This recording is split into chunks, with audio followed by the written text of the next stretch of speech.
Ecom Hub. Earn while you learn. जी अस्सलाम वालेकुम। मैं हूं मोहम्मद शिराज खान न्याजी और आज का हमारा टॉपिक है कि हमने किस तरह किसी भी प्लेटफॉर्म को सिलेक्ट करना है कि हमने किस प्लेटफॉर्म के ऊपर मूव करना है, अपनी सेलिंग किसके ऊपर करनी है। किसी भी प्लेटफॉर्म को सिलेक्ट करने के लिए ये टोटली आपके ऊपर डिपेंड करता है कि आपकी रिक्वायरमेंट्स क्या है। आप अपना बिजनेस किस तरह करना चाहते हैं, आपकी प्रोडक्ट्स क्या है, आपकी मार्केट क्या है और आपकी जो आपके पास अवेलेबिलिटी है, आपके पास जो अपॉर्चुनिटीज हैं वो कौन कौन सी अवेलेबल हैं जिसकी बेसिस पे आप बिजनेस कर सकते हैं। तो इसमें सबसे मेन चीज आपकी प्रोडक्ट होती है। आप बेचना क्या चाहते हैं, आपकी वो डिजिटल प्रोडक्ट है या आपकी फिजिकल प्रोडक्ट है। ये सबसे इंपॉर्टेंट है। जो चीज आप बेच रहे हैं वो क्या है। और दूसरी जो सबसे इंपॉर्टेंट चीज होती है कि आप बेचना कहाँ पे चाहते हैं और आपकी लोकेशन क्या है। आप लोकली काम करना चाहते हैं या इंटरनेशनली करना चाहते हैं। अगर इंटरनेशनली करना चाहते हैं तो फिर आपका टारगेट कौन सी मार्केट है, कौन सा कंट्री है जहां पर आप इंटरनेशनली वर्क करना चाहते हैं। तो ये सारी चीजें आपके लिए बहुत इंपॉर्टेंट हैं आपको एक बिजनेस को सिलेक्ट करने के लिए, एक प्लेटफॉर्म को सिलेक्ट करने के लिए। जो सबसे इम्पोर्टेंट जो चीज़ होती है, वो आपका बिज़नेस सेलेक्ट करने में आपका बजट होता है, कि आपके पास इन्वेस्टमेंट कितनी है कि जिसके साथ आप अपना बिज़नेस को स्टार्ट करना चाह रहे हैं। आप लोकली स्टार्ट करेंगे, तो आपका जो बजट है, वो कम हो। आप अगर इंटरनेशनल स्टार्ट करेंगे और इंटरनेशनल में भी आगे कंट्रीज़ हैं, जैसे अगर आप अमेरिका में स्टार्ट करना चाहते हैं, तो आपकी इन्वेस्टमेंट ज़्यादा लगेगी। आप उसी मॉडल को, उसी प्लेटफ़ॉर्म को अगर दुबई या यूएई में या सऊदी अरेबिया में स्टार्ट करना चाहते हैं, तो आपकी इन्वेस्टमेंट कम लगेगी। तो your budget mainly decide the platform for your business. तो आपने ये 3 चीज़ें अपने माइंड में हमेशा रखनी है।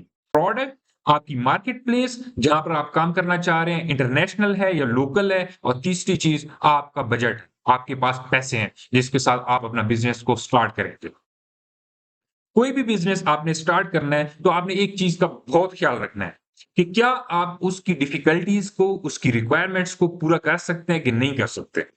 जैसे अगर मैं बात करूँ कि अमेज़न इंटरनेशनली आप यूएसए मार्केट प्लेस में काम करना है, तो आपने उसके प्रोज़ एंड कॉन्स को देखना है कि कौन-कौन सी चीज़ें उसके फ़ायदा की हैं, कौन-कौन सी चीज़ें उसके नुकसान की हैं, कि आप उसमें उसको समझ सकते हैं या नहीं समझ सकते। उन बड़ी मार्केट प्लेसेस का एक ज़रूर ये फ़ायदा होता है कि आपकी सेलिंग जल्दी स्टार्ट हो जाती है। आप जल्दी से अपने आप को एक मार्केट में लॉन्च कर देते हैं। लेकिन उसके वैसे जिस तरह फ़ायदे हैं, उसके नुकसान भी हैं। तो किसी भी प्लेटफ़ॉर्म में कुछ एक फैक्टर्स होते हैं जो बहुत ज़्यादा जिनके ऊपर आपका बिज़नेस डिपेंड कर रहा होता है। जैसे पेमेंट इंटीग्रेशन। पेमेंट इंटीग्रेशन इस ऑनलाइन बिजनेस में इतना इंपॉर्टेंट है कि फॉर एग्जांपल आपने एक प्रोडक्ट को आप अपना काम करना चाहते हैं यूएसए की मार्केट में, तो आपको वहां का बैंक अकाउंट चाहिए। और एज अ पाकिस्तानी आप किन किन बैंक अकाउंट्स को वहां पे यूज कर सकते हैं। आपके पास जो पेमेंट मेथड है वो पॉइनियर है, हाइपर वैलिड है और कुछ और है जो आप एलएनसी बेसिस के ऊपर बनाकर वहां पर काम कर सकते हैं। लेकिन पेमेंट मेथड की बेसिस के ऊपर आपने अपनी मार्केट प्लेस को सिलेक्ट करना।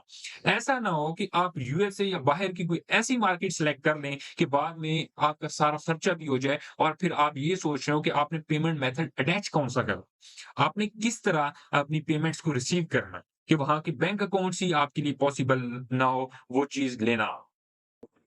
और हर एक मार्केट प्लेस की उसके ऊपर वर्किंग करने के लिए उसके टूल्स होते हैं। उसकी मार्केटिंग इंटीग्रेशंस होती हैं, मार्केटिंग स्ट्रेटजीज़ होती हैं। जिस तरह आपने अमेज़न के ऊपर कोई न्यू प्रोडक्ट लॉन्च करनी है, तो आपके पास ये ज़रूर आपके माइंड में होना चाहिए कि आपका पैसा एड्स के ऊपर भी लगना है, मार्केटिंग के ऊपर भी लगना है। अगर आप लोकली पाकिस्तान में या किसी भी मार्केट में लोकली काम करते हैं, जहाँ पर आप रह रहे हैं, जिस तरह अगर सऊदी अरेबिया के लोग हैं, बेशक पाकिस्तानी भी हैं, तो वो वहाँ पर रह रहे हैं, तो उनके पास वहाँ के बैंक अकाउंट्स हैं, उनके लिए वहाँ पे वेयर हाउस है, घर है, वो स्टार्ट कर सकते हैं अपने बिज़नेस को ईज़िली। जैसे पाकिस्तानी हैं, तो इनके लिए आसान है यहाँ पर शॉपिफ़ाई या लोकली कोई वर्क करना, बेशक वो ऑनलाइन ही हो, क्योंकि उनके लिए पेमेंट इंटीग्रेशन है, उनके पास वसाइल हैं, उनके पास लोकेशन है, उस बिज़नेस को स्टार्ट करने के लिए।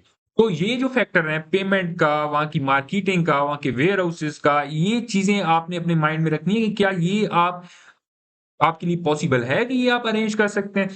क्योंकि कोई भी बिज़नेस में सबसे पहले इम्पोर्टेंट चीज़ होती है कि आप काम करना कहाँ पे चाहते हैं और क्या काम करना चाहते हैं। जो काम आप करना चाहते हैं, उसकी क्या पॉसिबिलिटीज़ हैं? क्या व वहाँ पर काम आप स्टार्ट कर भी सकते हैं कि नहीं कर सकते हैं? तो मैंने कुछ इम्पोर्टेंट और फेमस प्लेटफ़ॉर्म्स का यहाँ पे ज़िक्र किया है, जिन जिन पे आप वर्किंग कर सकते हैं। जैसे शॉपिफ़ाई है, हर एक प्लेटफ़ॉर्म के कुछ फ़ायदे भी हैं, कुछ नुकसानात भी हैं, मैंने पहले भी बताया।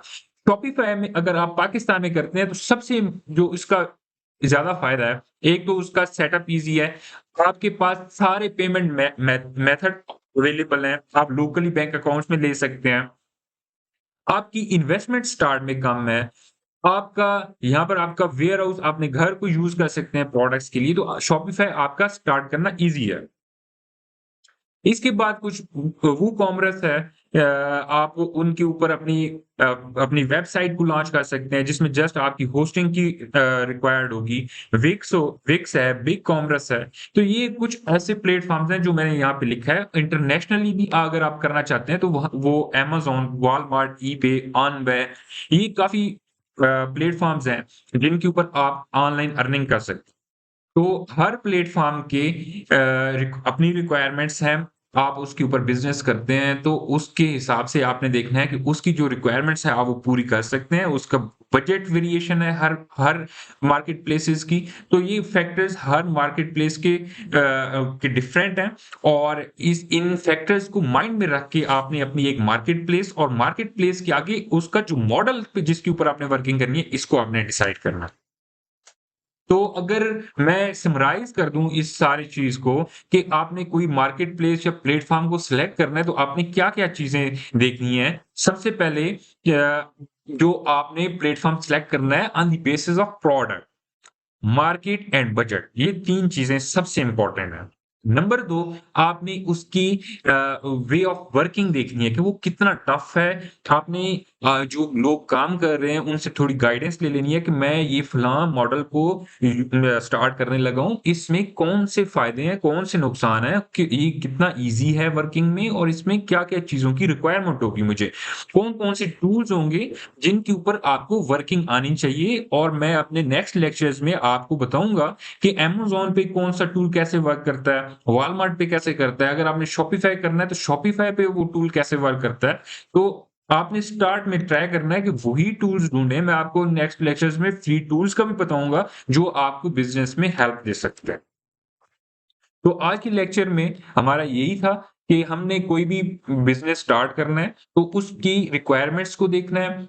किसी मार्केट में आप स्टार्ट कर रहे हैं, किसी कंट्री में स्टार्ट कर रहे हैं, तो आप किस तरह उसको स्टार्ट कर सकते हैं। वहाँ पर आपको कौन-सी मुश्किलात दरपेश आएँगी। मैं अपने नेक्स्ट लेक्चर्स के अंदर बारी-बारी हर मार्केट प्लेस को डिफ़ाइन करूँगा, उसकी रिक्वायरमेंट्स बताऊँगा, वहाँ पर कैसे काम होता है, आप किस तरह काम कर सकते हैं। वो सारे हर मार्केट प्लेस पे कौन-सा मॉडल बेहतर है, कौन-सा नहीं करना चाहिए, किस पे आपको नुकसान हो सकता है। तो ये सारी चीज़ें मैं अपने नेक्स्ट लेक्चर्स में एक तरतीब के साथ बनाऊँगा, जो कि आपको बिज़नेस स्टार्ट करने में मदद देगा और आपको इन नुकसानात से बचाएगा। तो मैं अगर आपने मेरे यूट्यूब चैनल को अभी तक सब्सक्राइब नहीं किया, तो आप सब्सक्राइब कर लें ताकि आप ऑनलाइन बिज़नेस को स्टार्ट कर सकें और इन फ्यूचर आपको इस तरह के कोई मसले पेश ना हो। बहुत शुक्रिया।